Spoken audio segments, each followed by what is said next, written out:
السلام علیکم۔ اے میرے نصیب والے حاجیوں، جب آپ بیت اللہ کے سامنے کھڑے ہوں، خانہ کعبہ کو دیکھ کر دل کانپ رہا ہو، آنکھیں اشک بار ہوں اور لبوں پر لبیک اللہم لبیک ہو، اس لمحے ایک دعا میرے نام کی بھی مانگ لیجیے گا۔ کہہ دیجیے گا، اے میرے رب، تیری ایک بندی دور بیٹھی ہر رات تیرے گھر آنے کی حسرت میں سوتی ہے، وہ بھی تیرے کعبے کو دیکھنا چاہتی ہے، زمزم پینا چاہتی ہے، روضہ رسول صلی اللہ علیہ وآلہ وسلم پر سلام پیش کرنا چاہتی ہے۔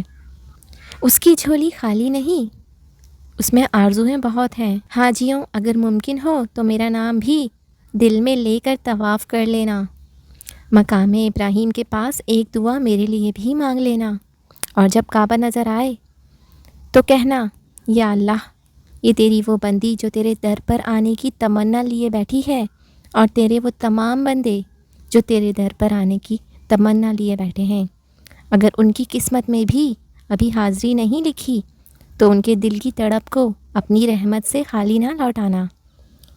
لکھ کر آنا میرا نام بھی، لکھ کر آنا ہم سب کا نام بھی کعبے کی دیوار پر، کہ بلانے والوں میں رہ گئے اس بار۔ دعا کرنا ہمارے لیے کہ اللہ ہمیں بھی اپنے گھر کا مہمان بنا لے، آمین یا رب العالمین۔